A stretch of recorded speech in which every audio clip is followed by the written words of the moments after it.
10-20 ఎకరాల ఆస్తి కానీ లేకపోతే ఖమ్మంలో కానీ కదా, వారి పరిస్థితి ఇల్లు చూస్తేనే అర్థమవుతుంది కదా. ఈ లోకంలో ఎక్కువ ధనం ఆస్తి పాస్తులు ఆమె సంపాదించకపోవచ్చు, లోకంలో ఎంతైనా కానీ ఆమె సంపాదించకపోవచ్చు, కానీ ఒక విషయం చాలా శ్రేష్టమైన దాన్ని ఆమె సంపాదించుకున్నది. ఏంటది?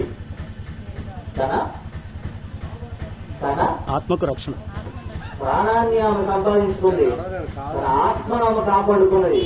నిజంగా ఇది చాలా మెచ్చుకొనదగినటువంటిది, ఇంకా మన జీవితాల్లో ఆదర్శమైనటువంటి విషయం. నిజమే, మనం ఎంతో సంపాదిస్తూ ఉంటాం. ఈ లోకంలో చాలా మంది ఉన్నారు ధనికులు, ఈ లోకంలో చాలా ఆస్తి కలిగినటువంటి వారు ఉన్నారు. వారు చనిపోయి చివరకు దేవుడి రాజ్యాన్ని కోల్పోయిన వారు కూడా ఉన్నారు. కనీసం దేవుని నమ్ముకోకుండా విస్తారమైన ధనం ఉండడం కంటే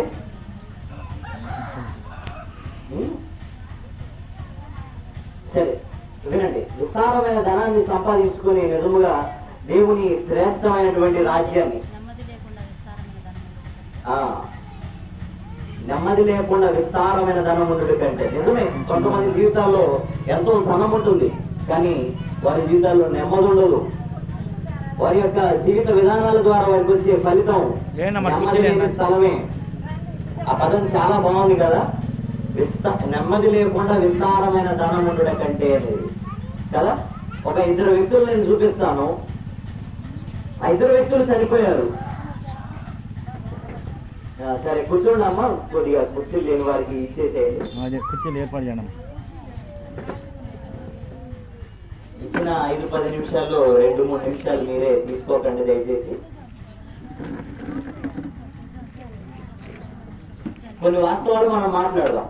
పుట్టిన ప్రతివాడు ధనవంతుడు కాకపోవచ్చు, పుట్టిన ప్రతివాడు ప్రజల్లో మంచి పేరు కలిగిన వాడు కాకపోవచ్చు, పుట్టిన ప్రతివాడు అందరికీ పరిచయమైన వ్యక్తి కాకపోవచ్చు, పుట్టిన ప్రతివాడు యవనస్తుడు కాకపోవచ్చు, పుట్టిన ప్రతివాడు వృద్ధుడు కాకపోవచ్చు, పుట్టిన ప్రతివాడు కదా ఉద్యోగాలు సంపాదించకపోవచ్చు, కానీ పుట్టిన ప్రతివాడు సావక తప్పదు, ఖచ్చితంగా చనిపోతాడు కదా. 2 వ్యక్తులు ఉన్నారండి. సాధారణంగా మనుషులు అనుకునే ఏంటంటే డబ్బులు బాగా సంపాదిస్తే ఎక్కువ కాలం బ్రతకొచ్చు, ఎక్కువ ధనము, ఎక్కువ ఆస్తి, ఎక్కువ సంపద ఉంటే ఎక్కువ కాలం బ్రతకొచ్చు, రుచి అయిన ఆహారాలు తినొచ్చు, ఏమంటారు ఆరోగ్యానికి మంచివి, పౌష్టిక కదా బలం ఉన్నటువంటి ఆహారాలు తింటే ఎక్కువ కాలం బ్రతుకుతాం కదా. ఈనాడు చాలా మంది డాక్టర్స్ కానీ బయట వ్యక్తులు చెప్పేవే బాదం పప్పులు బాగా తినాలి, ఇంకా జీడిపప్పులు బాగా తినాలి. ఎన్ని గింజలు తిన్నా గానీ దేవుడు పెట్టిన దినాలే మన జీవితాల్లో ఆఖరి దినాలుగా ఉంటాయి. దేవుడు పెట్టిన ఆ డేటే పర్ఫెక్ట్ ఫిక్స్